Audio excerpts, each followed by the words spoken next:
प्यारे बच्चों, आज हम ज़रब की तलाज़मी खुसूसियत देखेंगे।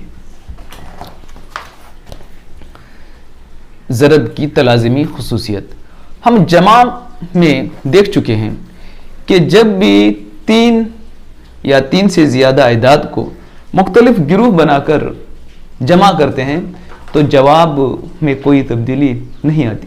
उसी तरह से हम ज़रब में भी इस खासियत को तलाश करने की कोशिश करेंगे, जांच करेंगे कि क्या तलाज़मी खुसूसियत सही अदाद की ज़रब में भी पाई जाती है या नहीं।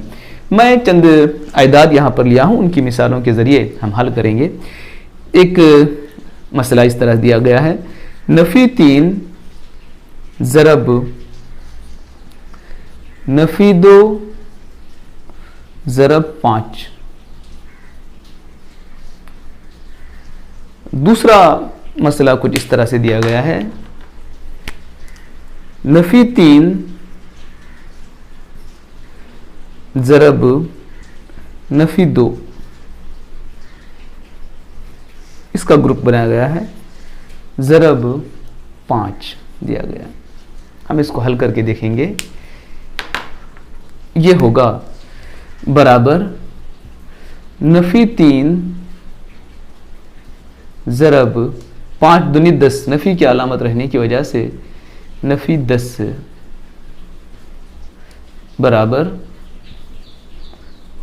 नफ़ी और नफ़ी जमा हो जाएंगे 30। जवाब उसका आएगा। हम इसको हल करके देखेंगे। बराबर है 3 दूनी 6, दोनों नफ़ी रहने की वजह से अलामत जमा आएगी, ज़रब 5 बराबर 5 6 के 30। आपने गौर किया कि अदाद को जब हमने मुख्तलिफ सेट बनाकर ज़रब किया तब भी जवाब एक सा आता है। तो इससे हम ये कह सकते हैं कि अगर एक सही आदत ए ज़रब बी ज़रब सी, तीनों सही अदाद हैं, बराबर होता है ए ज़रब बी ज़रब सी। मुख्तलिफ गिरूह बनाकर अगर हम ज़रब करेंगे, ए और बी को ज़रब देकर उसको सी से ज़रब करेंगे, या बी और सी को ज़रब देकर उसको ए से ज़रब करेंगे, तो भी जवाब में कोई तब्दीली नहीं आती है। इसको तलाज़मी खुसूसियत कहते हैं। अस्सलामु अलैकुम व रहमतुल्लाहि व बरकातुहू।